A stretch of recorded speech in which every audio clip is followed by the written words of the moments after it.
Di tempat itu juga, Jun terkejut mendapati bahwa Moira masih hidup, karena selama ini digosipkan sudah mati karena tertangkap oleh tentara Gilead. Ternyata setelah momen perpisahan di stasiun itu, Moira tertangkap dan dipaksa melayani pejabat di tempat itu. Sementara itu, Janine yang kondisi mentalnya semakin rapuh sehabis melahirkan, dipindahkan ke keluarga baru dan harus mengikuti seks seremoni lagi. Tekanan itu terlalu berat baginya.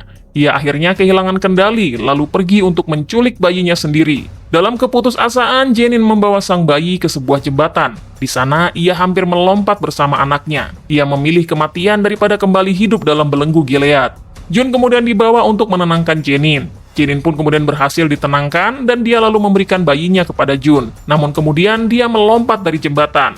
Tapi Gilead tentu tidak akan membiarkannya memilih kematiannya sendiri. Janine pun akhirnya berhasil diselamatkan dari sungai. Sementara Komander Warren, ayah dari bayinya, juga mendapat hukuman dengan dipotong tangannya karena ketahuan menjalin hubungan rahasia dengan handmaid-nya di luar seremoni. Kemudian Jun menjadi semakin ingin terlibat dengan gerakan Mayday. Meski awalnya tidak dipercayai oleh handmaid lain yang juga bagian dari Mayday, akhirnya Jun mendapat tugasnya sebagai bagian dari pergerakan, yaitu untuk mengambil sebuah paket ke Jezebel dari seorang bartender bernama Rachel.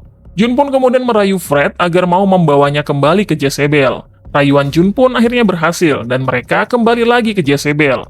Namun, Jun tidak punya kesempatan untuk menemui Rachel, karena Fred langsung membawanya ke kamar untuk bermesraan. Namun kesempatan akhirnya datang saat Fred mengundang Moira ke kamarnya, karena berpikir Jun tertarik pada Moira. Jun lalu meminta bantuan Moira untuk mengambil paket tersebut dan mencari cara untuk mengirimkannya padanya. Meski awalnya menolak, namun beberapa hari kemudian Jun menerima paket dari Moira lewat tukang daging di supermarket. Jun lalu menyembunyikan paket tersebut di balik bak mandinya. Dan untuk Moira, dia menemukan keberaniannya kembali untuk kabur dari Jezebel. Moira lalu membunuh pejabat pelanggannya, kemudian mencuri mobilnya dan kabur dari tempat itu.